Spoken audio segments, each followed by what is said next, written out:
Borsa İstanbul'da hiç kaybetmemenin sırrı. Borsa İstanbul'da bankacılık sektörü öncülüğünde Salı günü yaşanan sert düşüş yatırımcılara hisse senetlerinin diğer yüzünü gösterdi.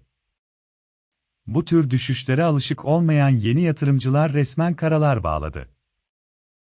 Ancak geçmiş veriler borsada nasıl para kazanılabileceğiyle ilgili güzel ipuçları veriyor. Borsa İstanbul'da son zamanlar inanılmaz hareketler yaşanıyor. Enflasyonun yüksek olduğu bir ortamda yeni ekonomi modeli kapsamında faizlerin düşük tutulması, tasarruf sahiplerini parasını koruma arayışa itti. Dövize yöneliş kur korumalı mevduat, KKM ürünüyle durdurulmuş durumda. Parasını KKM'de değerlendirenler kur getirisini garanti altına alsa da enflasyona karşı şu ana kadar üstünlük sağlayabilmiş değil.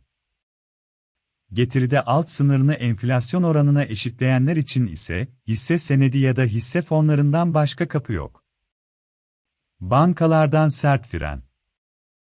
Tasarruf sahiplerinin öne çıkan bu dürtüsü, Borsa İstanbul'a olan ilgiyi artırdı.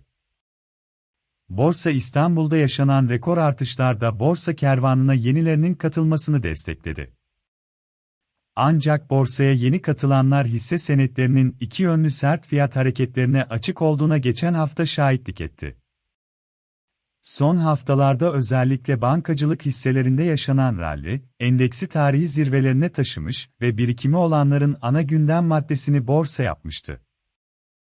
Bir ayda %200'e varan artışların yaşandığı banka hisselerindeki soluksuz yükseliş Salı günü yerini sert inişe bıraktı. Kısa vadeli düşünmeyin.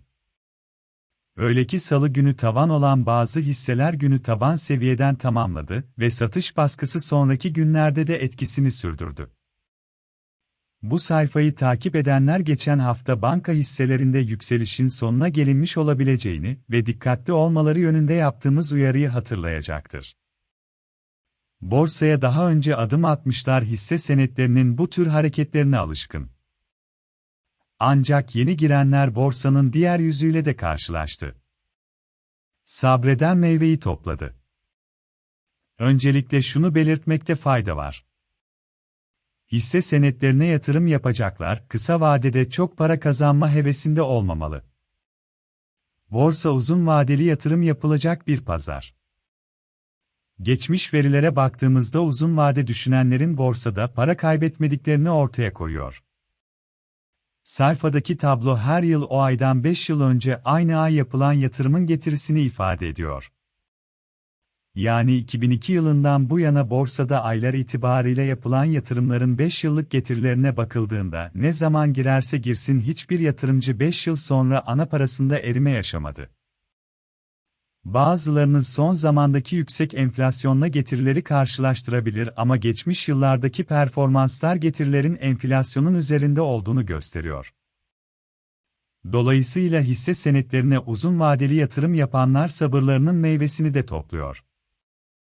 Bu süreçte şirketlerin verdikleri temettüler, kar payı, hesaba katıldığında kazançlar çok daha yukarıda oluşuyor. Getirilere 3'er yıllık periyotlar itibarıyla baktığımızda da durum aslında pek farklı değil. Sadece ekonomik krizlerin yaşandığı yıllarda 3 yıllık getirilerin eksi yazdığı görülüyor. Bu da 264 ay arasında sadece 25'ine denk geliyor. Dolarda 18, 25, 18, 27 seviyelerine dikkat. Paritede 17.07 Türk Lirası seviyesini üzerinde kalınması, 18.25 Türk Lirası seviyelerinin test edilmesinin teknik anlamda açıklaması olarak kullanılabilir. Şimdi ise kritik nokta 18, 25, 18, 27 Türk Lirası seviyeleri. Bu bandın yukarı yönlü kırılması paritede olası yukarı hareket riskini artıracaktır. Zira bu bölgenin birkaç deneme sonrasında kırılamaması paritede bir güç kaybını beraberinde getirebilir. Böyle bir senaryoda 17.38 Türk Lirası seviyesi ara destek noktası olmak üzere 17.07 Türk Lirası seviyesine kadar bir geri çekilme beklenebilir. Ancak parite için en önemli destek noktası 16.81 Türk Lirası seviyesinde. Zira bu nokta 3 Ocak 2022 haftasında başlayan yükseliş trendinin destek noktası konumunda.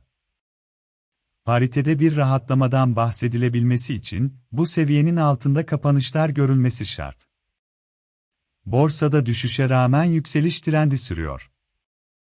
BIST endeksinin her ne kadar geçtiğimiz hafta aşağı yönlü bir seyir oluşsa da, hala 18 Temmuz 2022 haftasında başlayan yükseliş trendinin üzerindeki seyir sürüyor.